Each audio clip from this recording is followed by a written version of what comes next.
नमस्कार and a very warm welcome to all the dedicated defence aspirants. मेरा नाम प्रियंक प्रभास है और आज से हम लोग एक नई सीरीज की शुरुआत कर रहे हैं जिसका नाम है defence PYQ and MCQ series. Now this series will help you in cracking all your upcoming defence exams like NDA, CDS, FCAT and CAPF। अब दोस्तों एक क्वेश्चन यहाँ पे आता है कि आप इस सेशन को क्यों अटेंड करेंगे, why you are going to attend this session on a daily basis. तो इस 10 से 15 मिनट के सेशन में हम ना सिर्फ MCQs को डिस्कस करेंगे बल्कि उनको PYQs से रिलेट भी करेंगे और उससे रिलेटेड स्टैटिक पार्ट को भी कवर करेंगे। The second reason why you must attend this session is the quality of the content that is based on the theme of less is more. So limited content and maximum revision, that should be our aim. दोस्तों आज के session का पहला सवाल आपके screen के ऊपर ये रहा। इंडियन एयरफोर्स ने एक्वायर किया है चिनूक, जो कि एक हेवी लिफ्ट चॉपर है, हेवी लिफ्ट हेलीकॉप्टर है। इसको किस कंपनी से एक्वायर किया गया है? एयरबस, बोइंग, HAL या DRDO? तो यार इंडियन एयरफोर्स ने 15 बोइंग मेड चिनूक हेलीकॉप्टर को US से खरीदा था सितंबर 2015 में। हालांकि इसको सर्विस में इंडक्ट किया गया मार्च 2019 में। तो चिनूक क्या है? एक ट्रांसपोर्ट हेलीकॉप्टर है जिसको बोइंग ने बनाया है और बोइंग US की कंपनी है। अभी हाल ही एग्जाम में पूछा गया था एयरबस के बारे में। तो हमारा C295 जो एयरक्राफ्ट है ना, उसको एयरबस ने बनाया है और एयरबस जो है वो स्पेन की कंपनी है। ठीक है, तो यार जो हमारे हेवी इक्विपमेंट्स होते हैं ना, जैसे मान लो हमारे पास है M777, तो इसको ऐसे दुर्गम इलाके में ले जाना है जहां पे रोड नहीं है। तो हम क्या करते हैं, चिनूक के नीचे इसको लटका देते हैं और उड़ा करके कहीं भी इसको लेकर के जा सकते हैं। आज के सेशन का दूसरा सवाल है, which one of the following is the mascot for the Khelo India winter games 2024? दोस्तों ये जो खेलो इंडिया विंटर गेम्स का इनिशिएटिव है, जिसको हम लेट्स प्ले इंडिया भी बोलते हैं, ये एम करता है कि भारत के अंदर में जो स्पोर्टिंग कल्चर है उसमें जो बच्चों का जो झुकाव है स्पोर्ट्स के प्रति ग्रास रूट लेवल पे, उसको ज़्यादा से ज़्यादा बढ़ावा दिया जा सके। और इस बार का जो खेलो इंडिया विंटर गेम्स है, इसका आयोजन लद्दाख और जम्मू एंड कश्मीर के यूनियन टेरिटोरीज में करवाया जा रहा है। और ये जो बिल्ला आप अपने स्क्रीन के ऊपर देख पा रहे हो ना, इसका नाम है सान। ठीक है, तो ये इस बार का मैस्कॉट है और ये एक स्नो लियोपर्ड है। इसके पीछे का रीजन मैं आपको बताता हूं। ये जो सान है, इसका पूरा नाम है सान EC। ठीक है, तो लद्दाख रीजन की अगर हम बात करें तो उस रीजन के बायोडाइवर्सिटी को प्रमोट करने के लिए और गेम्स के स्पिरिट को बनाए रखने के लिए इस बार का जो हमारा मैस्कॉट है, इसमें सान को इंडक्ट किया गया है, इंक्लूड किया गया है। और देखो कुछ ऐसे स्पेसीज होते हैं ना जो कि लुप्त होने वाले हैं हमारे देश से, उनको कंजर्व करने के लिए उनके इंपॉर्टेंस को हाईलाइट किया जाता है। तो इस बार का जो खेलो इंडिया विंटर गेम्स है, लद्दाख में 2 से 6 फरवरी और जम्मू एंड कश्मीर के अंदर में गुलमर्ग में 21 से 25 फरवरी तक इसका आयोजन किया जा रहा है। तो खेलो इंडिया विंटर गेम्स का ये चौथा एडिशन है और ये एक एनुअल इवेंट है। दोस्तों ये सवाल अभी रिसेंटली FCAT के एग्जाम में पूछा गया है कि INS संध्यक रिसेंटली, जिसको न्यूज में देखा गया, किस तरीके का वेसल है। तो आप सबने भी न्यूज में सुना होगा, अगर आप एक डेडिकेटेड डिफेंस एस्पिरेंट्स हैं और देश और दुनिया में क्या चल रहा है इसकी जानकारी रखते हैं, तो आपने सुना होगा कि देश का जो पहला और सबसे बड़ा सर्वे पोत है, इसका नाम है INS संध्यक, जो कि औपचारिक रूप से इंडियन नेवी के अंदर में इंडक्ट हो चुका है। यानी ये एक सर्वे वेसल शिप है। तो इसको किसने बनाया है, आइए इसके बारे में थोड़ा डिटेल में जानते हैं। तो यार इंडियन नेवी ने कमीशन करा है लेटेस्ट सर्वे वेसल, जिसका नाम है INS संध्यक, विजाग के अंदर में, और इसको GRAC कोलकाता ने बनाया है। तो GRAC का मतलब क्या है दोस्तों, क्या आपको पता है? GRAC का मतलब है garden rich ship builders and engineers. ये उस कंपनी का नाम है जिसने इस शिप को बनाया है और इसके अंदर में 2 डीजल इंजन लगे हैं। ठीक है, और ये पूरा का पूरा इंडिजिनस है, यानी भारत में निर्मित है। अगला सवाल स्वयं ऑनलाइन लर्निंग प्लेटफॉर्म के ऊपर है, तो आइए इसके बारे में डिटेल में जानते हैं। दोस्तों स्वयं, जिसका मतलब होता है study waves for active learning for young aspiring minds. तो स्वयं जो है it offers courses not just only for higher education, but ये पोस्ट ग्रेजुएट में भी कोर्सेज ऑफर करता है, स्कूल लेवल एजुकेशन के भी कोर्सेज ऑफर करता है। ठीक है, स्वयं जो है ये फ्री एक्सेस देता है सारे वाइड रेंज ऑफ कोर्सेज का, लेकिन ये कोई डिग्री ग्रांट नहीं करता, ठीक है, ये सर्टिफिकेट देता है, लेकिन डिग्रीज जो हैं वो यूनिवर्सिटीज के द्वारा दी जाती हैं। तो आइए एक एक स्टेटमेंट को ध्यान से पढ़ते हैं। Swayam stand for study wave of active learning for young aspiring minds, यानी ये स्टेटमेंट बिल्कुल सही है। Swayam offer courses for higher education and post graduate level, लेकिन यहाँ पे एक चीज मिसिंग है ऑप्शन नंबर बी में, ये स्कूल लेवल में भी अपने कोर्सेज ऑफर करता है, तो यहाँ पे ये ऑप्शन नंबर बी हमारा सही नहीं है। नाउ स्वयं provide free access to a wide range of courses, जो कि बिल्कुल सही है। स्वयं access student continuously and grant degrees, जबकि ये डिग्रीज ग्रांट नहीं करता, तो ये स्टेटमेंट गलत हो गया, ठीक है। उस हिसाब से हमारा ए और सी यानी ये दो स्टेटमेंट बिल्कुल सही हैं। तो same to same question NDA और सीडीएस दोनों में देखने को मिला है दोस्तों। अगर आप ये सीडीएस 12023 का पेपर है, परीक्षण पुस्तिका सामान्य ज्ञान का, ठीक है, तो इसमें क्वेश्चन नंबर 72 आप देख सकते हैं, which of the following is not a part of the Swayam program? Video lectures, classroom lectures, online discussion forum for clearing doubt, specially prepared material that can be downloaded और प्रिंटेड। जल्दी से आप हमें comment section में बताइएगा।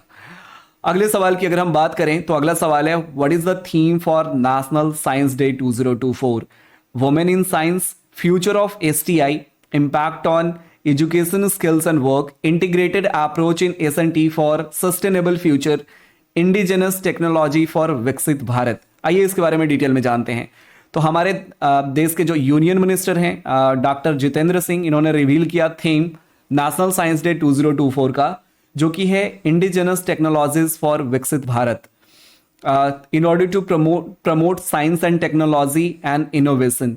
ये जो theme है it signifies strategic focus on public appreciation for home grown technologies and acknowledges Indian scientist. तो यार 28 फरवरी को हम लोग नेशनल साइंस डे के रूप में मनाते हैं and it commemorates the sir CM CV Raman's discovery for Raman's effect, जिसके लिए इनको 19 और 30s में नोबेल प्राइज से भी सम्मानित किया गया था। तो यार सैल्यूट है हमारे देश के सारे साइंटिस्टों को जिन्होंने भारत की उन्नति के लिए, भारत के अंदर साइंस की उन्नति के लिए दिन रात मेहनत किया है और इस लेवल तक पहुंचाया है। अगर हम अगले सवाल की बात करें तो यार अगला सवाल है, which country is the host of exercise bright star? ये भी FCAT 1 2024 में पूछा गया है और जल्दी से आप हमें कमेंट सेक्शन में बता दो कि एक्सरसाइज ब्राइट स्टार किसने होस्ट करा है। आई गेस आपने भी FCAT 1 2024 में अपीयर किया होगा। So just pause this video and let me know in the comment section here, exercise bright star आपने एग्जाम में क्या फोड़ा है? वैसे अलग अलग शिफ्ट में एग्जाम होते हैं, तो मैं आपको बता देता हूं इजिप्ट के साथ हमारा एक्सरसाइज ब्राइट स्टार हुआ है। दोस्तों आगे बढ़ने से पहले मैं आपको बता दूं कि ध्रुव हमारा कंप्लीट बैच है FCAT 2 2024 के लिए। इनकेस अगर आप FCAT के एग्जाम में इस बार अच्छा परफॉर्म नहीं कर पाए और आपको कोचिंग की नीड है, ट्रेनिंग की नीड है, then this is the best batch for you, ठीक है। अगर आपको ये समझ में आ गया है कि एग्जाम की प्रिपरेशन कैसे करनी है, क्या पढ़नी है और क्या नहीं पढ़नी, तो आप सेल्फ स्टडी से भी एग्जाम क्रैक कर सकते हो, ठीक है। अगर आप बैचेस ज्वाइन करते हो तब भी आपको पढ़ना पड़ेगा, मेहनत करनी पड़ेगी। और ये जो नई बैच है ये 22 फरवरी से शुरू हो रही है, तो आप अपने फ्रेंड्स को भी इसके बारे में बता सकते हो। ये 6 मंथ्स की लाइव कॉम्प्रिहेंसिव बैच है, ठीक है। तो इसमें आपको यार बैच सिर्फ ज्वाइन करने से नहीं होगा, आपको रेगुलर रहना पड़ेगा बैचेस के अंदर में। That is the only way to crack the exam. Now let me tell you इसके फायदे क्या क्या हैं। तो आपको टॉप एजुकेटर्स से पढ़ने को मिलते हैं, 150 से ज़्यादा लाइव क्लासेस होंगी, ठीक है। इसमें लाइव टेस्ट और क्विज़ल्स होंगे, पॉल्स के थ्रू आपकी क्लासेस इंटरेक्टिव होंगी, ठीक है। सबसे पहले कॉन्सेप्ट पढ़ाया जाएगा, फिर उसके बेसिस पे प्रीवियस ईयर क्वेश्चन और प्रैक्टिस क्वेश्चन PDFs दी जाएंगी, ठीक है। सारे क्लासेस का आपको प्लानर मिलेगा, इसके साथ ही साथ आपके डाउट क्लियरिंग सेशंस भी होंगे। तो यार अभी आपको क्यों ज्वाइन करना चाहिए, प्लस इसके बारे में मैं अगर आपको बताऊं तो यार 21 फरवरी तक हमारा ऑफर चल रहा है जिसमें 40% तक का डिस्काउंट है अनअकैडमी की प्लस सब्सक्रिप्शन पे। और इसमें जो आपको रेफरल कोड यूज करना है that is LAFLIVE। This is the referral code through which you will be getting discounts. अब आगे बढ़ते हैं, डिफेंस MCQs के सिलसिले को आगे बढ़ाते हैं। तो साथियों recently who has taken charge as the chief hydrographer to the government of India? पढ़ा है इसके बारे में? नहीं पढ़ा? चलो मैं बताता हूं। तो इनका नाम है लोचन सिंह पठानिया। आइए इनके बारे में थोड़ा सा डिटेल में डिस्कशन करते हैं। तो ये इंडियन नेवी के अंदर में वाइस एडमिरल रह चुके हैं, Lochan Singh Pathania. He is now the chief hydrographer for the government of India. अब ये जो शब्द है ना हाइड्रोग्राफर, इसके बारे में भी आपकी जानने की इच्छा होगी। तो सबसे पहले आइए हाइड्रोग्राफर के बारे में मैं आपको बताता हूं कि हाइड्रोग्राफर का काम क्या होता है और किनको हम हाइड्रोग्राफर बोलते हैं। तो दोस्तों, हाइड्रोग्राफर एक ऐसे प्रोफेशनल होते हैं जो कि कलेक्ट करते हैं, एनालाइज करते हैं, प्रेजेंट करते हैं डाटा। किसके बारे में? About the physical conditions of the aquatic environment. वैसे इन्वायरमेंट, जैसे देखो जहां पे जो इन्वायरमेंट पानी से घिरा हुआ है, वैसे इन्वायरमेंट में ट्रेंड प्रोफेशनल। और इसमें इंडियन नेवी से बेटर और कौन परफॉर्म कर सकते हैं? तो जो इंडियन नेवी से रिटायर्ड ऑफिसर्स होते हैं ना, दे आर द बेस्ट हाइड्रोग्राफर्स। और इसलिए गवर्नमेंट ऑफ इंडिया ने इंडियन नेवी के रिटायर्ड प्रोफेशनल्स को ही ज़्यादा तवज्जो दी है इस पोस्ट के लिए।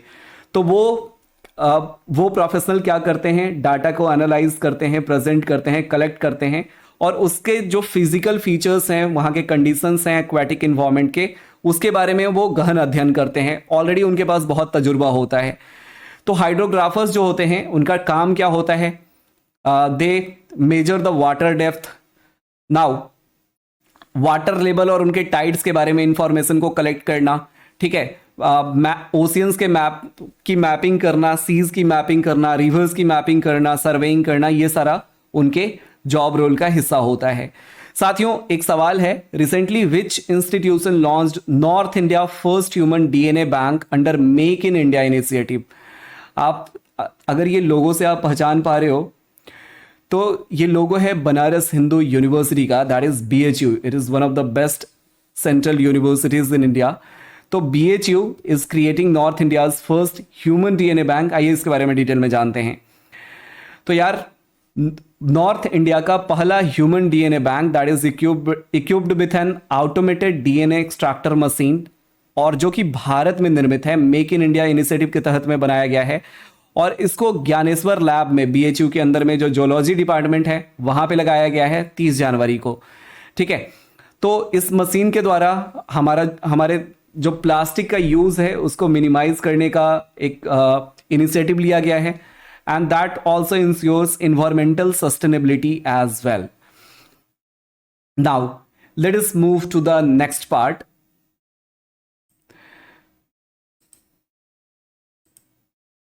दोस्तों, which Russian cosmonaut recently set the record for spending the maximum time in space? Space में सबसे ज्यादा टाइम रहने वाले व्यक्ति कौन है? हाँ जी, पढ़ा है इसके बारे में? नहीं पढ़ा? चलो मैं बताता हूं। तो रशियन कॉस्मोनॉट हैं जिनका नाम है ओलेग कोनोनेनको। ओलेग कोनोनेनको, इन्होंने वर्ल्ड रिकॉर्ड बनाया है सबसे ज्यादा टाइम स्पेंड करने का स्पेस के अंदर में, ठीक है। और इससे रिलेटेड एक और सवाल पूछा जा सकता है, जैसे यहां पे आपने एक शब्द देखा रशियन कॉस्मोनॉट। तो कॉस्मोनॉट और एस्ट्रोनॉट में क्या डिफरेंस होता है दोस्तों? क्या आपको पता है? आइए इसके बारे में डिटेल में जानते हैं। तो एस्ट्रोनॉट उनको बोलते हैं, एस्ट्रोनॉट ऐसे पर्सन को बोलते हैं हु इज ट्रेन्ड और इंगेज्ड इन स्पेस फ्लाइट। तो ऐसे सारे इंडिविजुअल जो कि स्पेस फ्लाइट में इंगेज्ड हैं, जो स्पेस मिशन में जाते हैं, उनको हम एस्ट्रोनॉट बोलते हैं। और कॉस्मोनॉट हम उनको बोलते हैं जिनकी ट्रेनिंग रसिया में होती है या जो रसियन होते हैं, ठीक है। तो रसियंस जब स्पेस में जानते हैं तो उनको हम कॉस्मोनॉट बोलते हैं। अगर हम सिंपल भाषा में अगर आपको बताए ना, तो ये जो एस्ट्रोनॉट वर्ड है it technically applies to all human space traveller. जितने भी ह्यूमंस हैं जो स्पेस में जाते हैं उनको हम एस्ट्रोनॉट बोलेंगे, लेकिन अगर वो रसिया से हैं तो उनको हम कॉस्मोनॉट बोलेंगे। दैट्स द बिगेस्ट डिफरेंस, ठीक है। एस्ट्रोनॉट फ्रॉम रसिया और the Soviet Union are usually referred as cosmonaut, right. Now let us move to the next question friends. वैसे आपने दो तस्वीर देखी होगी, जो हमारे एस्ट्रोनॉट्स जाते हैं तो उनकी आपने तस्वीर देखी होगी ऑरेंज जैकेट में और वाइट जैकेट में, वाइट सूट में, ठीक है, आपने कभी सोचा है कि ये ऑरेंज जैकेट और वाइट जैकेट किसको सिंबलाइज करता है? देखो, जब टेक ऑफ या फिर लैंडिंग होता है ना, उस टाइम पे ऑरेंज जैकेट पहनते हैं, ठीक है, और वाइट जैकेट तब पहनते हैं जब वो स्पेस में चले जाते हैं, ताकि अगर बहुत ज़्यादा हीट भी आए तो आपको पता है ना, वाइट जो कलर होता है दैट इज वो हीट को ट्रैप नहीं करता, ठीक है। जैसे हम गर्मियों में क्या पहनते हैं, वाइट कपड़े पहनना पसंद करते हैं क्योंकि वो हीट को ट्रैप नहीं करता, राइट। तो that is one of the reason. और भारत के जो सबसे पहले व्यक्ति हैं जिन्होंने स्पेस की यात्रा करी, एयरफोर्स के ऑफिसर रहे हैं, टेस्टिंग ऑफिसर थे, जिनका नाम है Rakesh Sharma.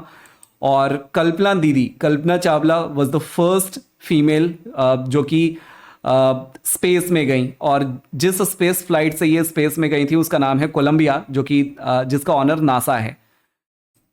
Now let me tell you friends, Cheetah and Chetak, they are the names of which military equipment in India? Cheetah और Chetak, they are the names of क्या है? हेलीकॉप्टर्स हैं जिसको इंडियन आर्मी यूज करती है, ठीक है। तो अभी इसको इंडियन आर्मी रिप्लेस करने वाली है लाइट यूटिलिटी हेलीकॉप्टर से, LUH से, और इसको रिप्लेस करने का टारगेट रखा गया है 2027 तक का। तो चीता और चेतक ये दोनों हेलीकॉप्टर्स हैं इंडियन आर्मी के। इसके अलावा एक बहुत ही महत्वपूर्ण सवाल है, which among the following mountain peaks is not in Himalayan range? तो यार कंचनजंगा ये हिमालयन रेंज में है, नंगा पर्वत ये भी हिमालयन रेंज में है, नानगा पर्वत और चो वोयू ये भी हिमालयन रेंज में ही आता है। अगर हम K2 की बात करें तो K2 जो है ना दोस्त, ये काराकोरम रेंज में आता है। K2 दूसरा सबसे लार्जेस्ट माउंटेन है, that is belonging to Karakoram range. अब जाते जाते एक सवाल मैं आपके लिए छोड़ जाता हूं। सवाल यह है कि what is the name of satellite recently launched by NASA to survey oceans and atmosphere, जिसका जवाब आप कमेंट सेक्शन में बताने वाले हैं। तो साथियों, आशा करता हूं ये सेशन आप सभी के लिए प्रोडक्टिव रहा। आप इस सेशन को अपने उन सारे मित्रों के साथ जरूर साझा करें जो डिफेंस एग्जाम्स की तैयारी कर रहे हैं। इस सेशन को देखने के लिए आप सभी का बहुत बहुत धन्यवाद। जय हिंद।